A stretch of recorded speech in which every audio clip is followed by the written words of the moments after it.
Mis hermanos, comenzamos o seguimos más bien en nuestro tema acerca de la serie de las procesiones intratrinitarias y hoy nos corresponde en la exposición hablar acerca de la procesión del Hijo. Y quiero empezar con una frase de Mateo Seco que dice, creemos un misterio, no predicamos lo absurdo. Esto debe ser claro para todo aquel que profesa ser cristiano. Entendamos que no existe algún tipo de irracionalidad en las verdades que nosotros encontramos reveladas en la palabra. Son aparentes contradicciones o paradojas. Estas de ninguna manera debilitan los argumentos acerca de la existencia de Dios. Podemos estar seguros de que lo que la palabra habla es verdad, no se contradice y estamos seguros de que esto demuestra la existencia de Dios, pero en cambio más bien demuestra en nosotros una incapacidad en nuestra limitada inteligencia para ver con toda la claridad la verdad acerca de la persona del ser de Dios. Ahora, esto no es una justificación para evadir nuestra responsabilidad de conocer a Dios, a ese que nosotros decimos amar, pues nadie puede decir que ama si no conoce. No podemos ir más allá en nuestra vida práctica de nuestras convicciones si antes esas convicciones no están basadas o justificadas doctrinalmente. Como dice Reid Orlund en su libro acerca del Evangelio, la doctrina del Evangelio crea una cultura del Evangelio. Es decir, se sigue de la doctrina lo que nosotros vivimos en nuestra fe práctica. En la exposición de hoy pretendo arrojar un poco de luz, un poco ambicioso, pero los intentaremos, sobre esto que es un gran misterio. Primero haciendo un recorrido acerca del contexto en que se desarrolla esto. Es importante conocer el contexto en donde se desarrolla el dogma trinitario y toda la progresión que siguen en las ideas, los conceptos que finalmente nos ayudan como a escarbar un poco acerca de la inmensidad del ser de Dios y cómo en el ser de Dios existen unas relaciones entre esas personas, entre la Trinidad. En especial la que nos corresponde hoy acerca de la del Hijo. Empecemos por ese recuento histórico acerca de la discusión trinitaria y de entrada podemos decir que ninguna de estas formulaciones o dogmas acerca del ser de Dios que la Iglesia ha desarrollado a lo largo de la historia y que hoy quizás nos pueden hacer sentir como un poco perdidos. Quizás esa sensación se traduce un poco al tratar de aprender este tipo de doctrinas que no sabemos por dónde empezar. Y estas nociones doctrinales no nacieron en el ocio. Es decir, el tiempo que ocuparon muchos padres de la iglesia e importantes ministros en estas cuestiones no fue por aburrimiento, porque no tenían nada que hacer, fue pura necedad, de ninguna manera. Esto es algo que fue un camino largo que se emprendió por amor a la verdad, que estuvo lleno de muchas discusiones para evitar que el error contaminara la iglesia.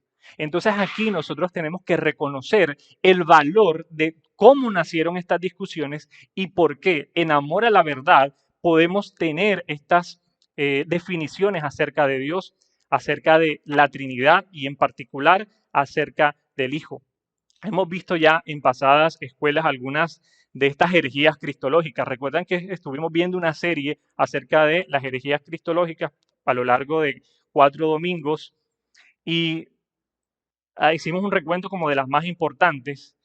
Tanto ayer como hoy, estas convicciones equivocadas siempre van a conducir al engaño, a negar afirmaciones que son en la Escritura y que muchas veces la iglesia es contaminada por esto y es necesario definir una y otra vez la centralidad de la verdad para defenderla y para que esto sea para nosotros una manera de creer de manera correcta. Hagamos un recuento de algunas herejías o errores. Por ejemplo, el gnosticismo era una corriente ideológica que recopilaba diversas creencias paganas. Esto era un sincretismo. Esto es agarro de aquí, agarro de allá y hago una mezcolanza de algo que puedo llamar religión, en donde se hacía siempre un fuerte énfasis en la sabiduría y cómo a través de la sabiduría podíamos alcanzar a conocer o a llegar a un estado inicial, como una especie de naturaleza divina, o sea, intentar ser Dios. Aquí lo espiritual y lo material siempre están en oposición. Es decir, que Cristo no se reconocía como Dios porque al ser encarnado, entonces se constituye en algo material y por eso no puede ser divino. Entonces Cristo viene a ser como un ser intermedio, inferior a Dios y superior a los hombres. Entonces el gnosticismo no concebía a Cristo como parte de la divinidad. Un error. El monarquianismo, por ejemplo, era una forma de entender a Dios poniendo énfasis en la unidad. Dios es uno, así dice la Escritura, pero a la vez negaba las personas, especialmente la persona del Hijo como divino. Esto lo hacían de dos formas. Uno, que le podemos llamar el adopcionismo, que consideraban que Cristo era hijo por adopción, es decir, él nació como hombre y por gracia el Espíritu Santo reposa sobre él algo especial que lo destaca de entre los hombres, pero no es Dios. El que recibió la dignidad divina al descender sobre el Espíritu Santo, el Hijo y el Espíritu Santo solo serían fuerzas divinas, dice el adopcionismo. Pero también hay una forma de monarquianismo que es el modalista, que consideraba que el Hijo y el Espíritu Santo eran solo unas manifestaciones, unos modos en el que el Padre se revelaba. Como el Padre en la creación, después como el Hijo en la redención y finalmente como Espíritu Santo en la santificación. Era el mismo Padre haciendo las veces de Hijo y de Espíritu Santo. Y esto tiene serias implicaciones porque se dice, según los que sostienen esta herejía, que el Padre entonces puede sentir porque el Hijo padeció. Y esto es importante que lo tengamos en cuenta. Ya vimos en escuelas pasadas acerca de la impasibilidad de Dios y que en Dios no existen estas pasiones como nosotros. El monarquianismo modalista permite que podamos afirmar del Padre que este Padre padece o siente. Entonces, aquí encontramos otro error. Pero quizás una de las herejías más fuertes o que conmocionó bastante el principio de la iglesia fue el arrianismo. Esta fue una de las controversias que se difundió a lo largo y ancho de la iglesia en todos los territorios. En la iglesia de la época, gracias a un presbítero de Alejandría llamado Arrio, el cual afirmaba que el Hijo fue una creación del Padre, que éste tuvo un comienzo en el tiempo.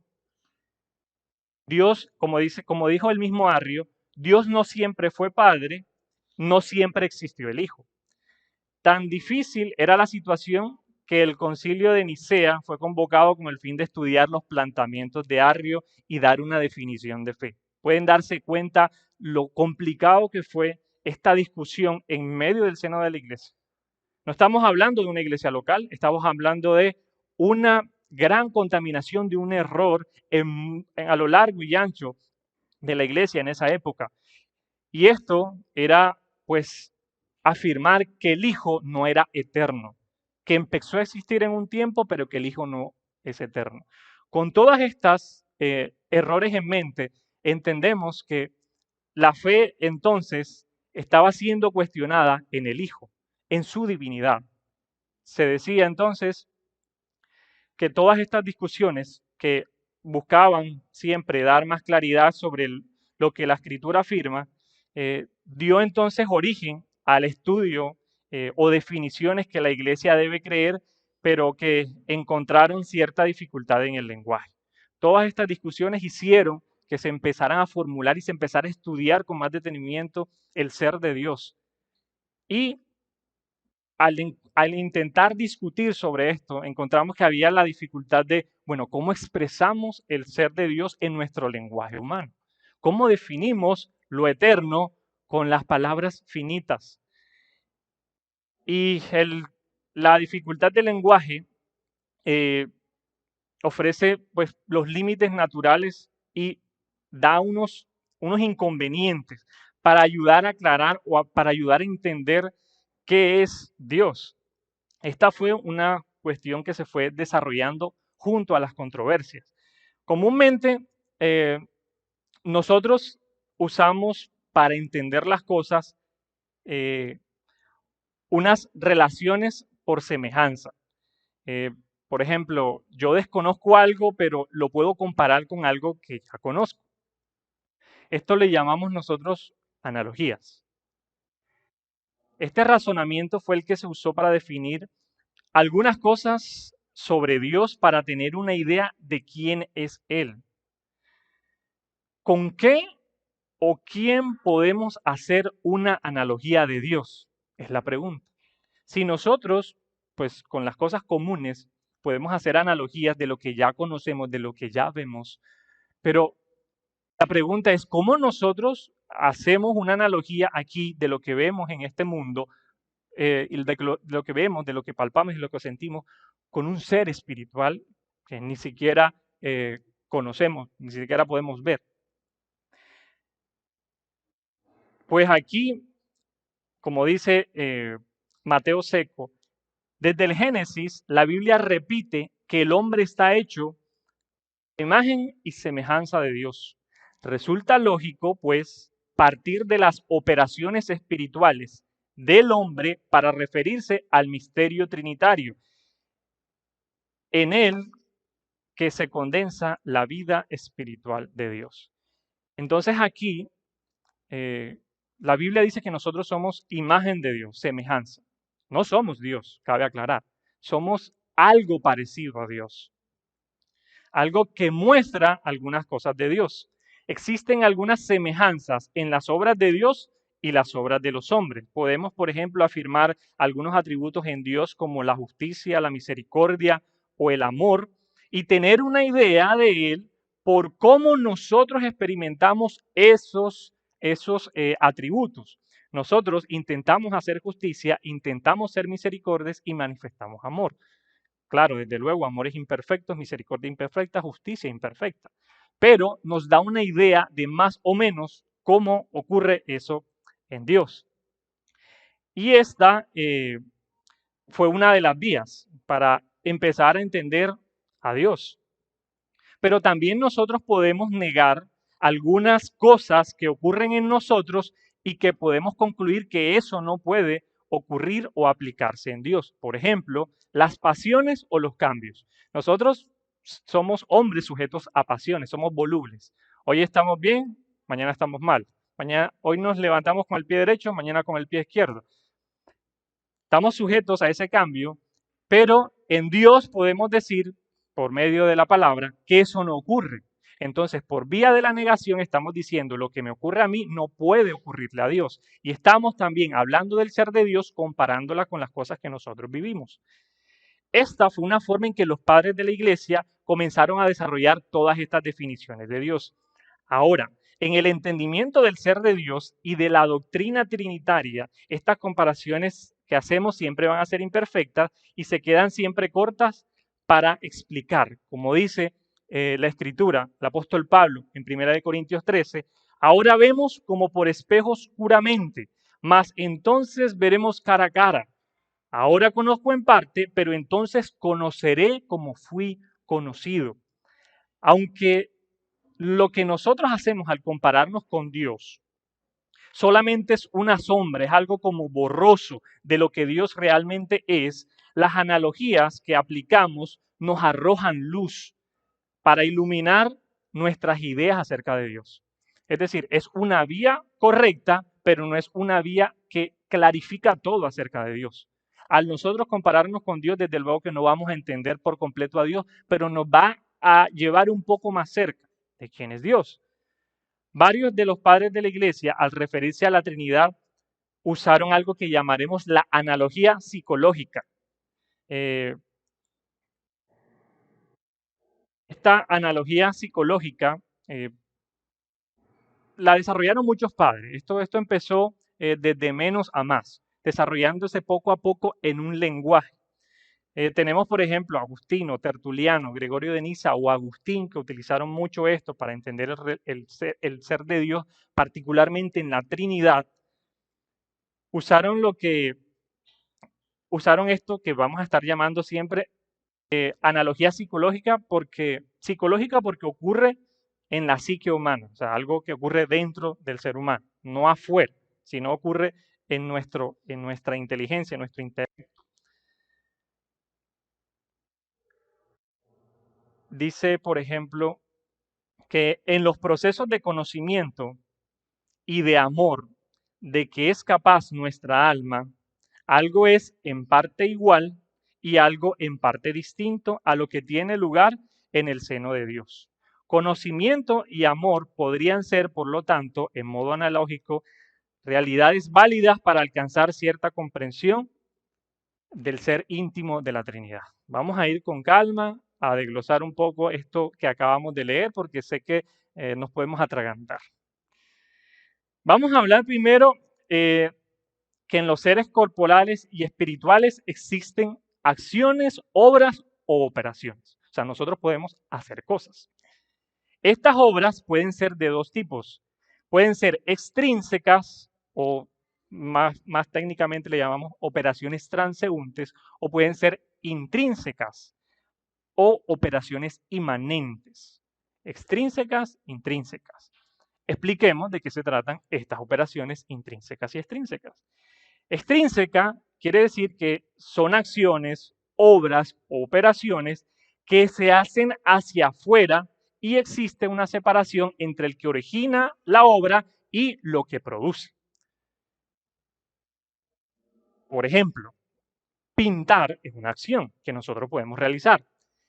Un niño dibuja a su familia con unas crayolas, el niño hace una acción que es pintar, pero termina la acción en el dibujo. Es decir, el niño pinta algo. La pintura es diferente del niño. El niño pinta, pero el niño pinta un dibujo que está hacia afuera, extrínseco, o sea, origina algo completamente diferente y por fuera del ser que está haciendo la acción.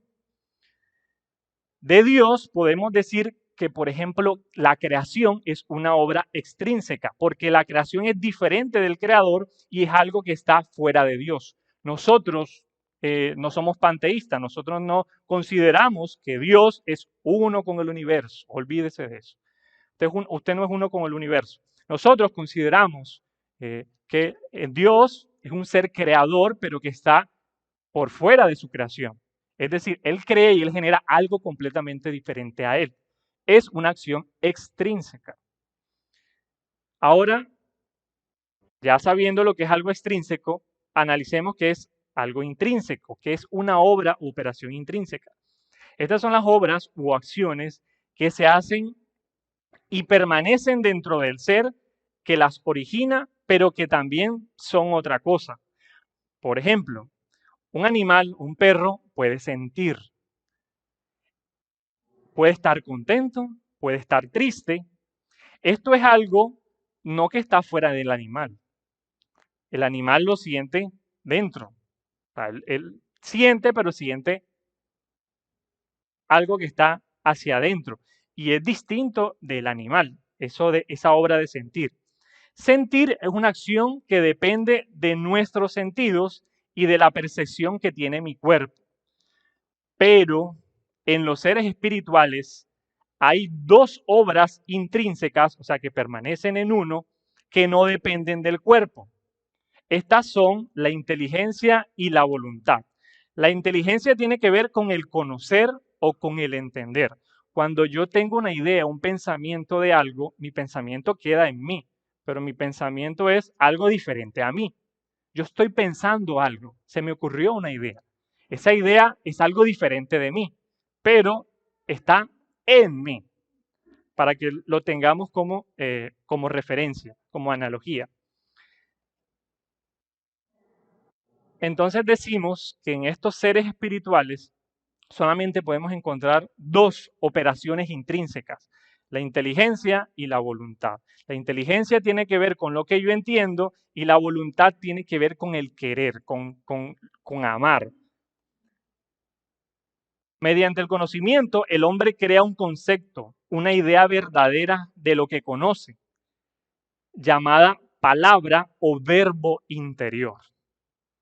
No sé si le suena esa palabra, verbo interior, o algo en la escritura que también mencione la palabra verbo.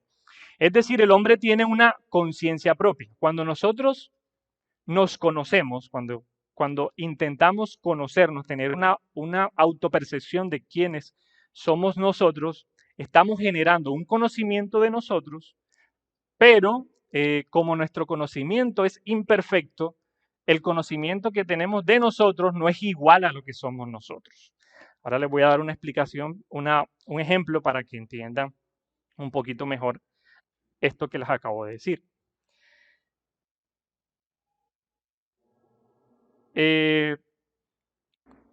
Por ejemplo, bueno, podemos dar dos ejemplos para que quede un poquito más claro. La persona que es narcisista, esa persona que se cree la última Coca-Cola del desierto. Esta persona tiene un conocimiento de sí. Esa persona dice, yo soy esto, yo soy esto, yo soy aquello. Pero esta persona tiene un alto conocimiento de sí. Es decir, hay cosas que él cree de sí mismo que no tiene. Para que veas que se las tira de yo no sé qué. Así decimos de esas personas, ¿cierto? Porque nosotros que externamente podemos ver que esa persona no tiene el talento para esto, pero ella se cree que lo tiene. Entonces decimos que nuestro conocimiento de nosotros es imperfecto. A veces podemos creer más de nosotros, pero también puede ocurrir lo contrario. Podemos creernos menos de nosotros.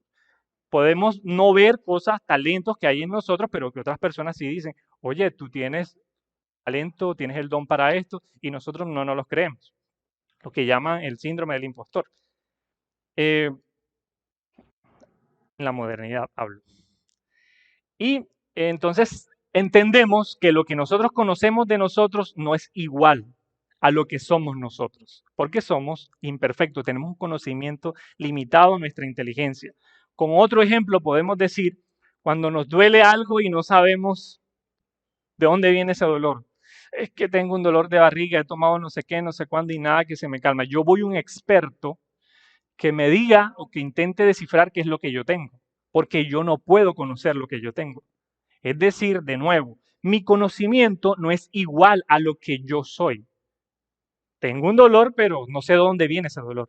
Entonces, nuestro conocimiento de nosotros es imperfecto. Pero Dios, como ser perfecto, no tiene ese problema. En la obra de la inteligencia divina decimos que lo que Dios es el conocimiento que Él tiene de sí mismo, es idéntico. Tal cual lo que Dios piensa de sí mismo, tal cual eso que Dios es. Dios no necesita ir donde un especialista para que le descifre qué dolor tiene, aparte no tiene cuerpo, pero tampoco podemos decir que Dios conoce en parte algo de Él. Él está en búsqueda de su propio conocimiento. No, lo que Dios conoce de sí es lo que Dios es. Ahora, esto nos lleva un poquito más a avanzar en el tema que es la procesión del Hijo. Pero definamos de nuevo el tema del concepto de procesión. Antes, agua, por favor.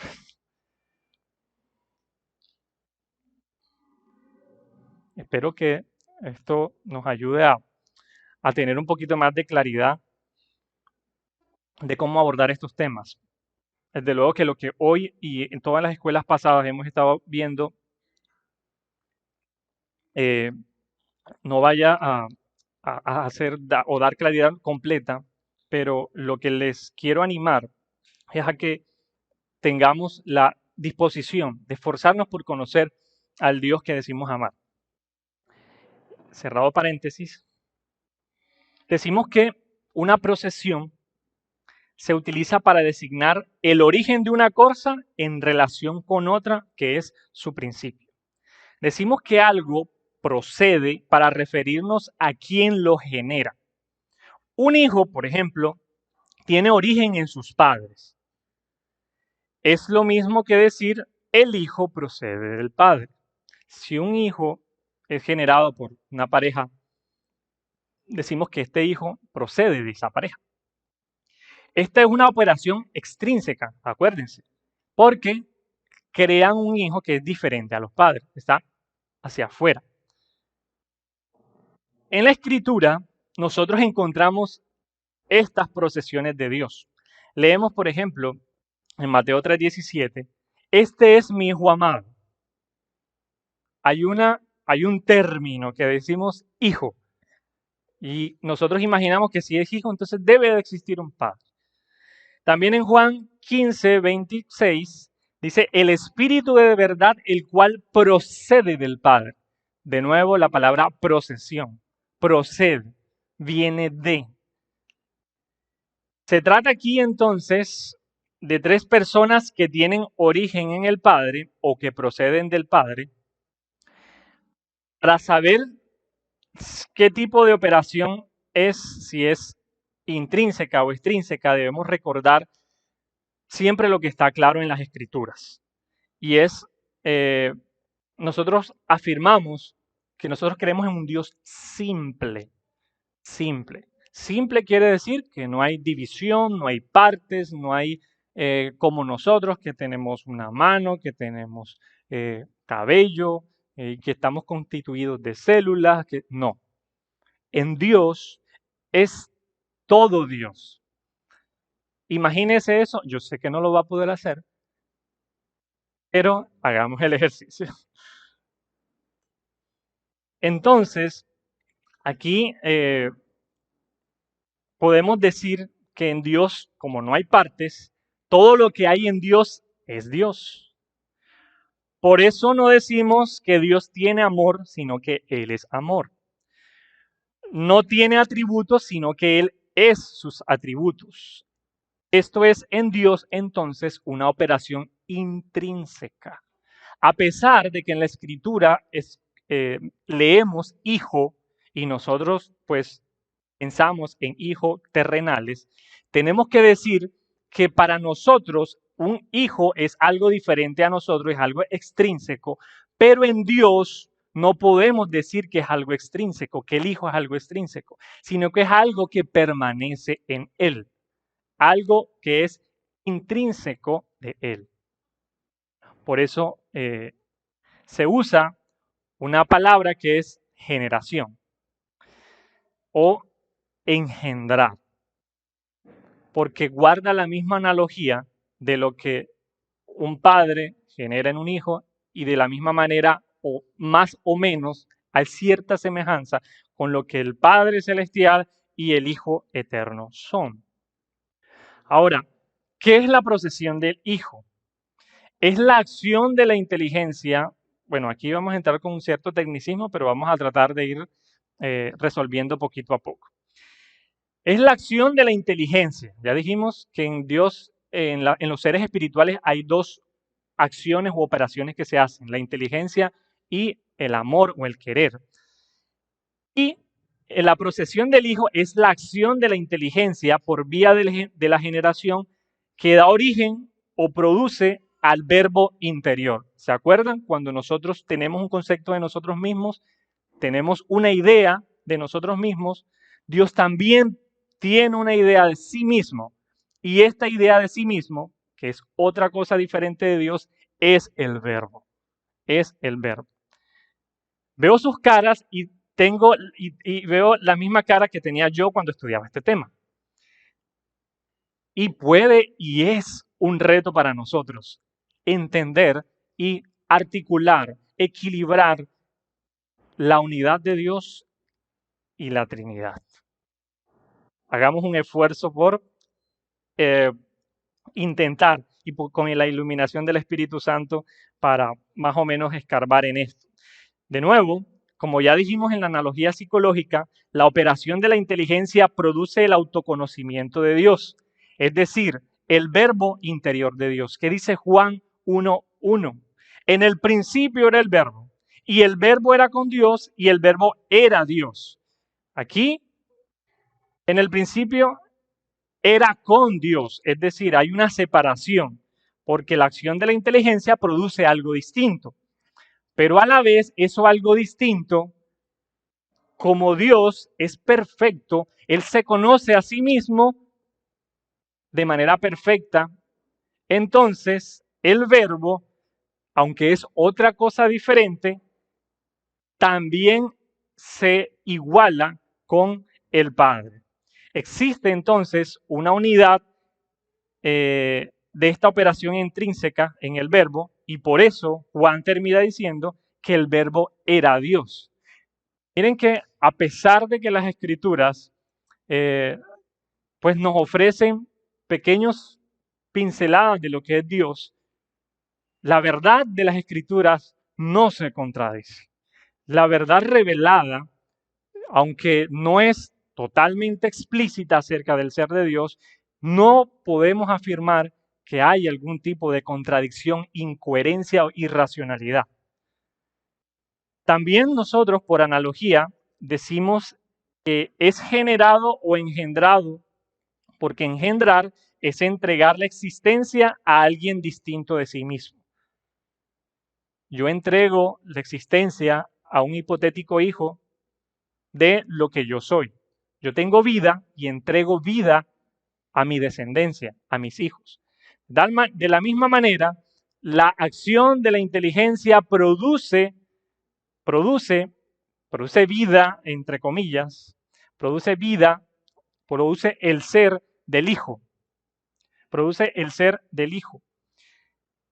Y este hijo, aunque es distinto, también es de la misma naturaleza del Padre, entonces también guardan algo idéntico. No son pocos los pasajes donde Jesús habla del Padre y de sí mismo como el Hijo. Por ejemplo, Juan 10:30 dice, yo y el Padre somos uno. El Hijo es distinto, pero también se dice que es uno.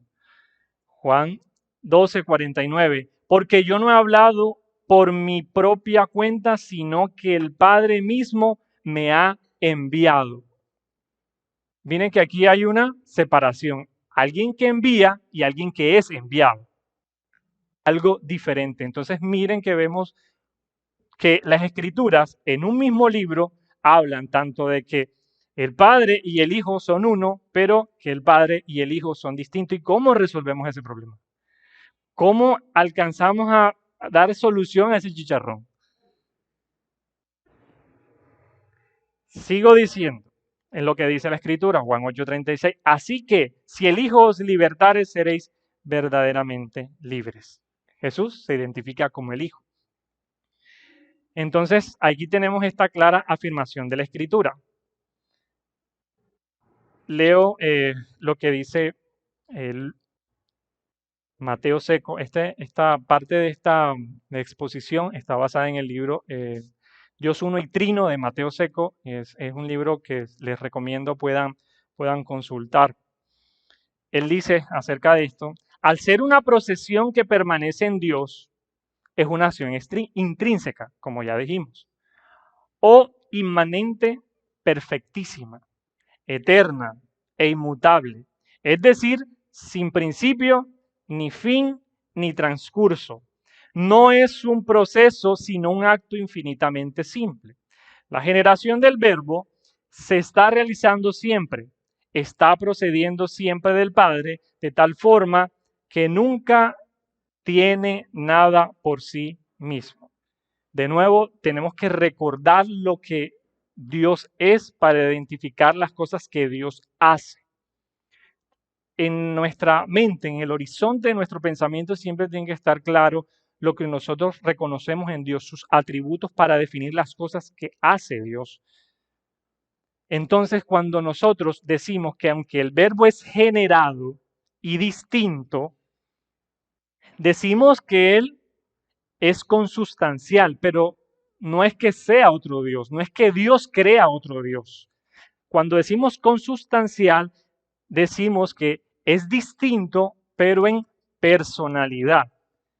Lo distinto entre el Padre y el Hijo es solamente su relación. Tienen los mismos atributos. Vemos en la Escritura ampliamente cómo el Hijo habla de atributos como la eternidad, como la omnisciencia, como la omnipotencia acerca de lo que es Él, y podemos decir que el Hijo es Dios, y podemos decir que el Padre es Dios. Entonces, la diferencia que hay entre el Padre y el Hijo no pueden estar en la naturaleza divina propiamente, sino en sus relaciones. ¿Qué es una relación? Una relación es la manera en que nosotros podemos hacer referencia entre dos cosas o más. Hablo de relaciones cuando digo esto está a mi derecha o está a mi izquierda. El púlpito está enfrente de mí. Mi relación con el púlpito es estar enfrente. Estoy hablando de algo con respecto a otro sujeto. Eso es una relación. Cuando digo, por ejemplo, él es mi mejor amigo, estoy hablando de algo que nos está uniendo, que nos referencia, con la que podemos compararnos, y es la amistad, la relación de amistad. Ahora, ¿cómo se aplica las relaciones en Dios? Volviendo a la analogía del Padre y del Hijo terrenal, decimos que los padres engendran su hijo. Estos padres tienen una relación con su hijo a la que le llamamos paternidad. Los padres, pues son padres de su hijo por obvias razones, pero decimos que esta relación se llama una relación de paternidad entre el padre y el hijo. Ahora, entre el hijo y el padre hay otra relación diferente que se llama filiación, porque como el hijo no es padre de los padres, no se le puede llamar que es una relación de paternidad, sino es una relación de filiación. De filiación porque el hijo es generado por los padres. Entonces miren que tenemos dos relaciones aquí diferentes, paternidad y filiación. Esta analogía también ocurre en la Trinidad. El Padre, al proceder del Padre, el Hijo tiene una relación de filiación y el Padre una relación de paternidad con el Hijo. Esta es una relación real, es la forma en que existe el ser divino. Algunas precisiones finales. Podemos entender que en las acciones que hace Dios se crean intrínsecamente cosas diferentes, pero que son cosas diferentes que tienen los mismos atributos. El Padre y el Hijo tienen los mismos atributos, pero la diferencia está entre las relaciones, entre las personas. La relación que tiene el Padre con el Hijo le llamamos paternidad, pero la relación que tiene el Hijo con el Padre le llamamos filiación. Entonces, esta es la diferencia. Por eso podemos afirmar lo que se ha dicho a lo largo de toda la iglesia, que creemos en un solo Dios consustancial, pero en tres personas. En tres personas porque tienen relaciones diferentes. Como dato ahí, son 4 relaciones que hay en la Trinidad. En la próxima escuela, Dios mediante, se estará hablando acerca de la procesión del Espíritu Santo y dar un poquito más de claridad acerca de este tema. Y como conclusión, es un tema difícil. Consideremos nosotros a Dios y la adoración que Él merece. Dios nos exige una adoración. Y en las Escrituras se nos exige amar a Dios con toda nuestra alma, con toda nuestra mente, con todo nuestro corazón, dice Mateo 22:37. Y nosotros verdaderamente podemos admirar las obras que Dios hace en nosotros o en otras personas. Eso nosotros lo podemos admirar. Sin embargo, las obras de Dios no son lo que hace a Dios digno. Dios es Dios o Dios merece una admiración, una adoración por lo que Él es y no por lo que Él hace en nosotros. Y nosotros ciertamente nos maravillamos con las cosas que Dios hace, pero también debemos maravillarnos con las cosas o lo que es Dios. Entonces, debe haber un esfuerzo en nosotros por conocer ese Dios a quien nosotros decimos amar, como lo he repetido varias veces. Él sigue siendo digno porque por quien es, por quien es. Él se ha dado a conocer y admirar el ser de Dios es lo que eventualmente nos conduce a amarle.